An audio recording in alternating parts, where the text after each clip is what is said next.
आला रे आला गणपति बाप्पा आला रे आला और एकदिनेर अपेक्षा मात्र सबार आगे दर्शन पाई आमरा गणपति बाप्पार तारपर सब पुजो शुरू हय एके एके आमादेर एई धराधामे प्रथम दर्शन देय गणपति बाप्पा तारই पछंदेर खाबार आजके करे देखाচ্ছি मोदक तोमरा पुजोर दिन चट जल्दी करे दिते पारबे खूबই अल्प समয়ের মধ্যে प्रथमेই दूध নিচ্ছি 1 থেকে 1.5 কাপ করার মধ্যে তারপর 1 চামচ ঘি দিলাম খুবই সামান্য নুন দিয়েছি তবে পুজোর দিন তোমরা নুনটা দেবে না 1 থেকে 1.5 কাপের মতো চালের গুঁড়ো দিয়ে ভালো করে সেদ্ধ করে নিয়ে গরম অবস্থায় খুব ভালো করে মেখে নিয়েছি তারপর হাফ করে নিয়েছি এর মধ্যে দিলাম আমি এবার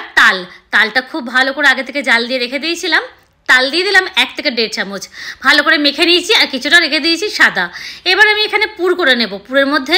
প্রথমে দিলাম নারকেলের মধ্যে ব্রাউন সুগার তোমরা গুঁড়ো দিতে পারো এবার এলাচ গুঁড়ো দিলাম দিচ্ছি মিল্ক পাউডার খুব ভালো করে এবার মিক্স করে নিতে হবে পুরটা একদম রেডি হয়ে গেছে শুকনো করে নেওয়ার পর রেডি করে নিলাম পুরটা এবার হাতের সাহায্যে একটু একটু করে আমি এখানে ডো নিচ্ছি ডোয়েটা খুব ভালো করে বাটির মতো গোল করে নিতে হবে এবার দেখুন হাতের সাহায্যে কিভাবে গোল করে নিচ্ছি গোল করে নিয়ে গাটা অল্প একটুখানি যে বেশি অংশ আছে মুখের ওপরটা ওটা কেটে বাদ দিয়ে দিচ্ছি মানে সাইডে রেখে দিলাম